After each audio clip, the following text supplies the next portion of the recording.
Dear ladies and gentlemen, my fellow Singaporeans, I was asked to speak about my expertise in the last rally, but I saved it for today. I was asked to speak of my expertise not only because many working professionals go through the same experience I do, but because the government has effect in our work lives. I am a preschool educator. I cannot mention how much of salary I draw because I have signed a contract to not reveal my salary package.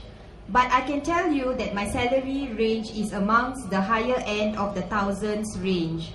I teach in an organization and I have a degree in business management from University of London via the SIM.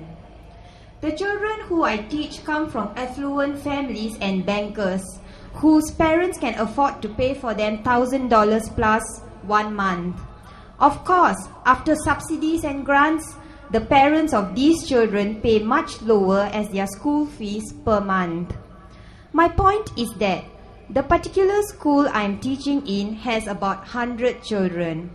If one child's school fees is 1,000 plus, then how come a teacher's salary is only about 1,000 plus? Of course, I'm lucky to earn slightly higher in the 1,000 range, but it's still low. It is a known fact that preschool profession earns one of the lowest next to physical fitness instructors, marine draughtsmen, pharmaceutical assistants, dispenser and a masseur.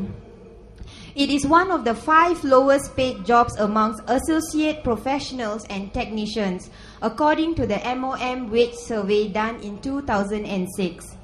Doesn't this seem like an exploitation of teachers, especially in preschool industry? A lot of press articles are written, and government says that the growing concern is the high turnover rate of preschool teachers. And the government mentioned about training their teachers, sending them for courses, etc. as staff benefits.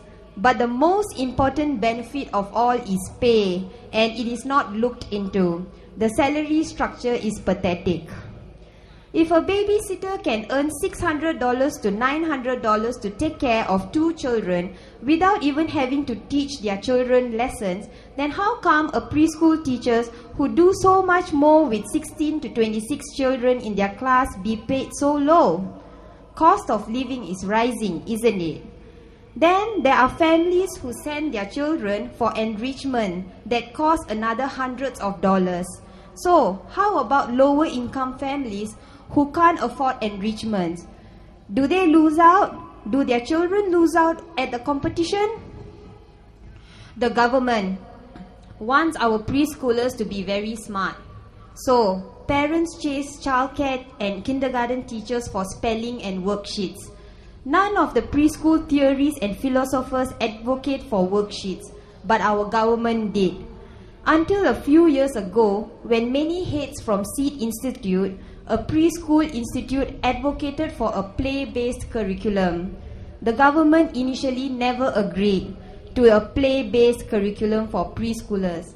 But finally, in the recent years, they finally agreed to it after much persuasion.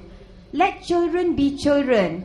Why stress them with spelling and worksheets at such a young age? They don't even get to enjoy their childhood here in Singapore. It is a rat race for them ever since 2 to 3 years old and 4 years old onwards. An educational rat race, and the rat race never stops till my age. And I'm 30 now. And I don't think it will ever stop if you don't vote for the PAP out. If children and preschoolers learn everything by the time they go primary 1, then what do they learn in primary 1? We built the foundation for children, making primary school teachers' job easier, but we get paid lower. On top of that, we don't have holidays, as childcare do not follow the holidays that schools usually have. Hence, in June and December, we still go to work for 44 to 46 hours per week.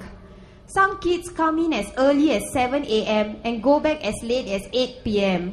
Even though the parents are working in the same commercial building as where my school is situated in, they still do pick up their kids as late as 8 p.m.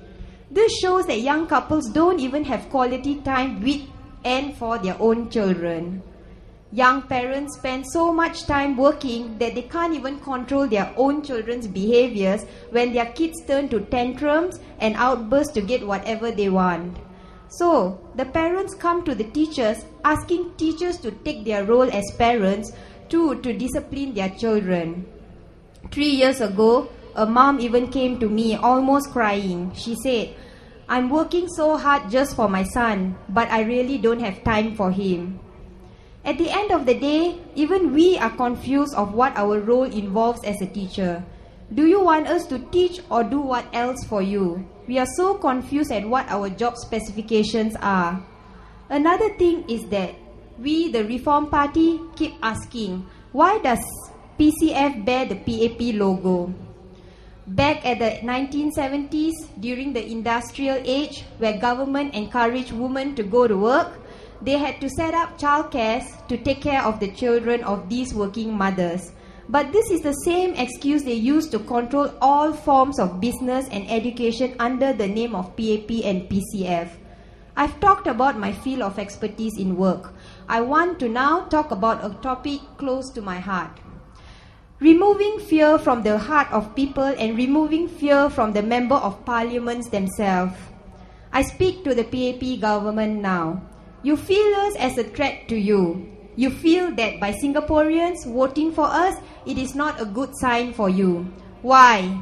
If you are fighting just the same as us for the good and for the benefit of the people and for us fellow Singaporeans, then why do you feel afraid?